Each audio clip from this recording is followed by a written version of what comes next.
श्वेता एक 15 साल की लड़की थी। वो अपने माता पिता के साथ एक पुरानी हवेली जैसे घर में रहती थी, जिसके नीचे एक तहखाना था। श्वेता को तहखाने से बहुत डर लगता था। उनका घर घने जंगल के किनारे पर था। श्वेता 12वीं कक्षा की छात्रा थी। श्वेता की परीक्षाएं चल रही थी, इसलिए उसका कमरा बाकी घर से अलग और तहखाने के ठीक ऊपर था। उस दिन श्वेता के पिताजी एक दूर की रिश्तेदारी में शादी के लिए माँ और चाची के साथ गए थे। उन्हें रात तक वापस आना था, लेकिन गांव के बाहर पुल के टूटने के कारण उनका वापस आना असंभव हो गया। उन्होंने श्वेता को फोन पर सूचित किया कि उसे रात अकेले बितानी होगी। डर के मारे श्वेता का बुरा हाल था, क्योंकि उस घर में रात बिताना किसी चुनौती से कम नहीं था। रात का खाना श्वेता ने अकेले खाया। रात को सोने के वक्त श्वेता ने अपनी सुरक्षा के लिए दरवाजे को एक भारी कुर्सी से टिका दिया। वो अपनी पढ़ाई कर रही थी, लेकिन उसका ध्यान बार बार तहखाने से आने वाली अजीब खड़खड़ाहट पर जा रहा था। करीब 10 बजे श्वेता को लगा जैसे किसी ने बाहर के मुख्य दरवाजे पर हल्का सा खटखटाया हो। श्वेता ने हिम्मत करके आवाज दी, कौन है? कोई जवाब नहीं आया, लेकिन बाहर तूफान के बावजूद दरवाजे के नीचे से तेज ठंडी हवा का एक झोंका कमरे तक आया। श्वेता ने सोचा कि शायद हवा के कारण ऐसा हुआ होगा। वो फिर से पढ़ने बैठ गई, लेकिन तभी उसे टॉयलेट जाने की तीव्र इच्छा महसूस हुई। टॉयलेट घर से थोड़ा बाहर एक बरगद के पेड़ के पास था। श्वेता को पता था कि रात को वहां जाना कितना खतरनाक है। आखिरकार उसे जाना ही पड़ा। उसने टॉर्च ली और दरवाजे से कुर्सी हटाई और एक पल भी न रुकते हुए बाहर निकल गई। बाहर जोरदार तूफान चल रहा था और बिजली कड़क रही थी। श्वेता टॉर्च लेकर बरगद के पेड़ के पास पहुंची।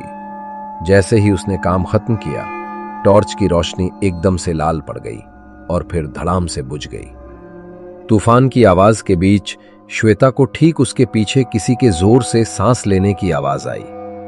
वो बेतहाशा चीखते हुए घर की तरफ भागी। वो लड़खड़ाती हुई कमरे में पहुंची, दरवाजा बंद किया और उसे फिर से कुर्सी से टिका दिया। उसने वापस मुड़कर देखा तो वो सन्न रह गई। उसके बिस्तर पर कोई चादर ओढ़कर लेटा हुआ था। श्वेता घबरा गई। ये कौन था? ये कहां से आया? चादर के नीचे वाला आकृति एकदम सीधी लेटी थी। श्वेता को लगा कि शायद उसके माता पिता वापस आ गए होंगे और चाची या माँ उसके कमरे में सो गई होंगी। उसने हिम्मत करके पूछा, माँ, कौन है? कोई जवाब नहीं आया। उसने डरते डरते चद्दर को हटाया, पर उसके अंदर कोई नहीं था। श्वेता काफी घबरा गई। फिर वो सोने चली गई। डरते डरते उसकी आंख लग गई।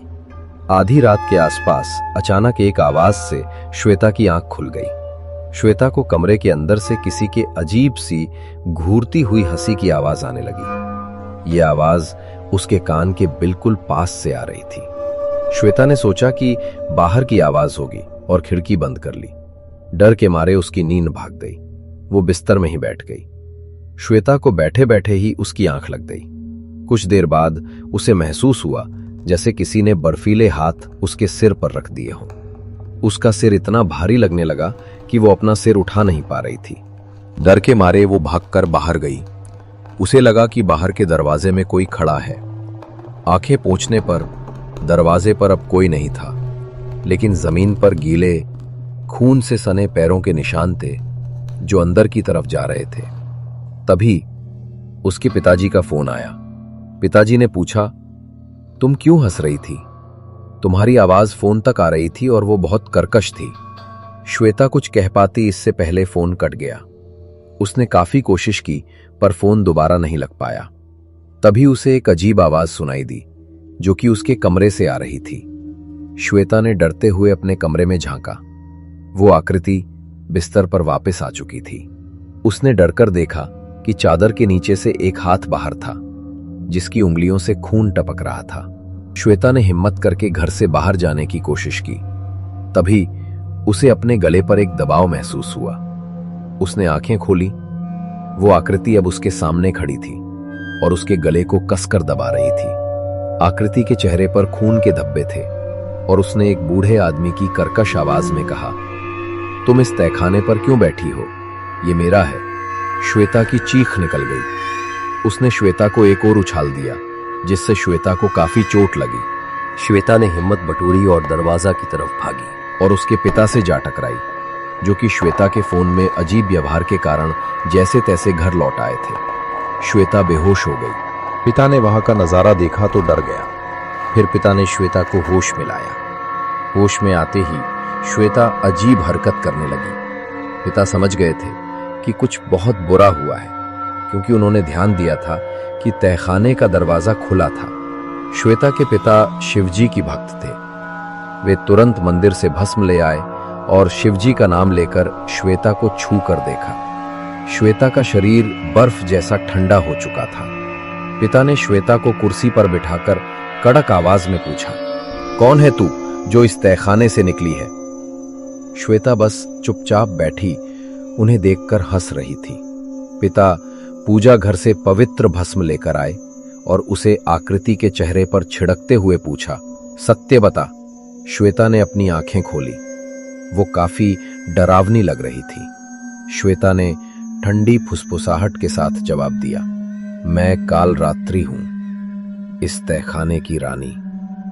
इसने मेरे दरवाजे बरगद के पेड़ को छुआ और अब ये मेरी है। पिता ने अपनी शिवजी का जोरदार आवाहन किया। जैसे ही पिता ने अपने हाथ में भस्म भरकर श्वेता के माथे से लगाकर जोर जोर से ओम नमः शिवाय का जाप करने लगे, श्वेता के अंदर की काल रात्रि छटपटाने लगी। पिता ने श्वेता को कसकर पकड़ा और ओम नमः शिवाय का उच्चारण किया। श्वेता जमीन पर गिर पड़ी और उसी समय तहखाने का दरवाजा जोर से बंद हो गया। अगली सुबह श्वेता ने खुद को बिस्तर में जख्मी हालात में पाया। पूछने पिता ने उसे बताया कि जिसने उसके ऊपर हमला किया था वो एक सिपाही की रूह थी, जिसे अंग्रेजों ने मारकर उस तहखाने में डाल दिया था। तब से जो कोई उस बारगद पेड़ के संपर्क में आता है वो उस पर हावी हो जाता है। श्वेता के कान पर एक गहरा जख्म हुआ था। उस रात के बाद श्वेता और उसके परिवार ने उस खौफनाक हवेली को छोड़कर दूसरी जगह जाने का फैसला किया। वो जानते थे कि उस तहखाने का प्रेत आज भी किसी न किसी का इंतजार कर रहा था।